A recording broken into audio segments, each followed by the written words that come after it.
You have a nonprofit organization. What can you tell us about it? So much.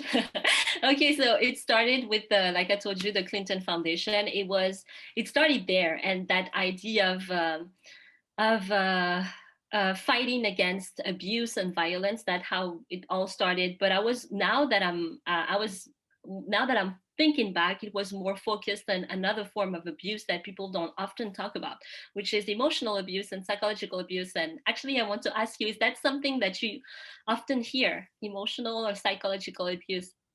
I think that in the last few years, it's been a much more commonly talked about, both male and female. I think, Hmm.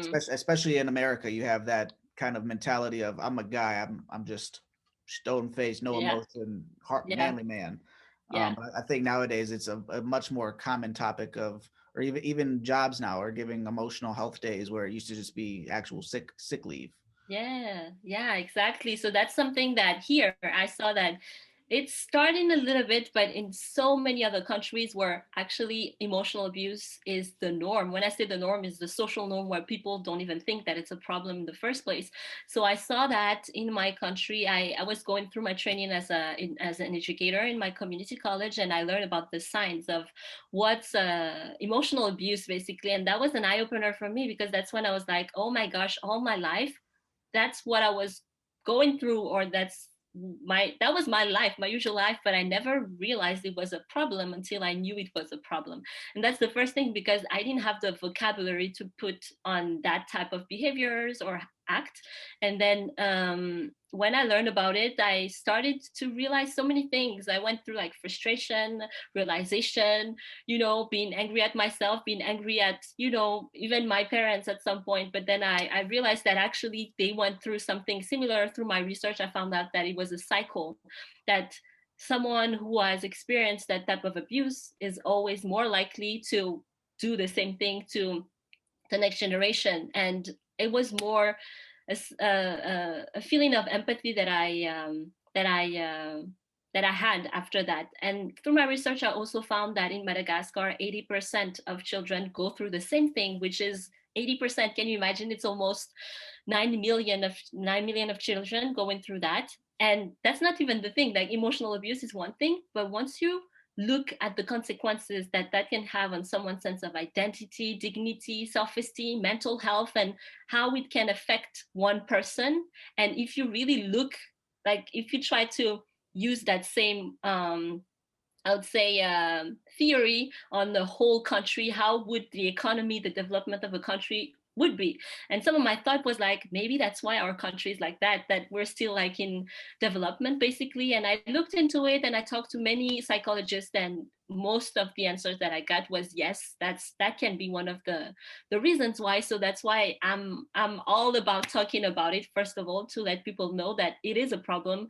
And then once people know that it's a problem, they can see the consequences, because if they do see the consequences but they don't even know what's the root of it, then it would be half we wouldn't be able to address the real problem. So we are trying to raise awareness not only around the problem, but opening conversations around the consequences of emotional abuse, and try to help people gain their agency back, and really to provide them with more support tools so that they are able to, reach their full potential. Because at the end of the day, that's what's most affected once they go through that type of abuse.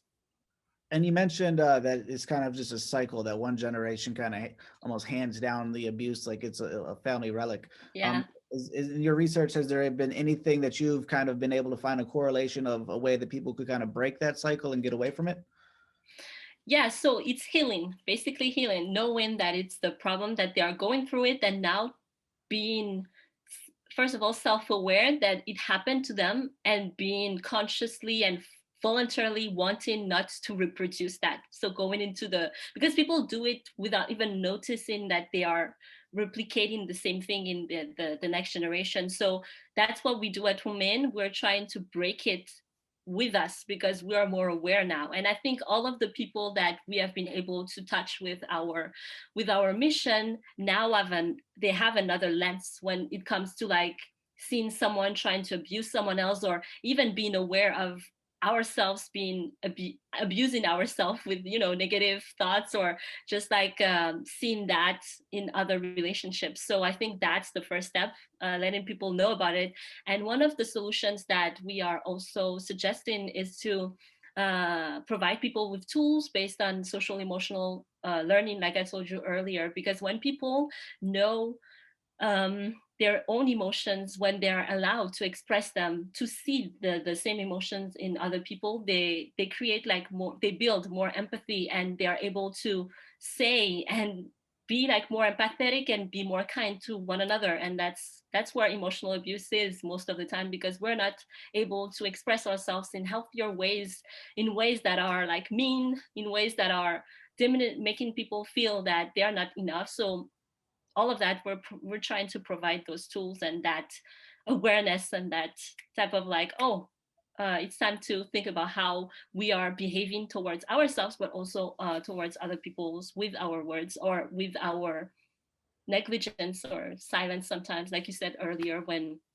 men think that, you know, society says that they cannot express their emotions, which is totally wrong in the way we think at Omen. Everyone has emotions, and they should be allowed to express them.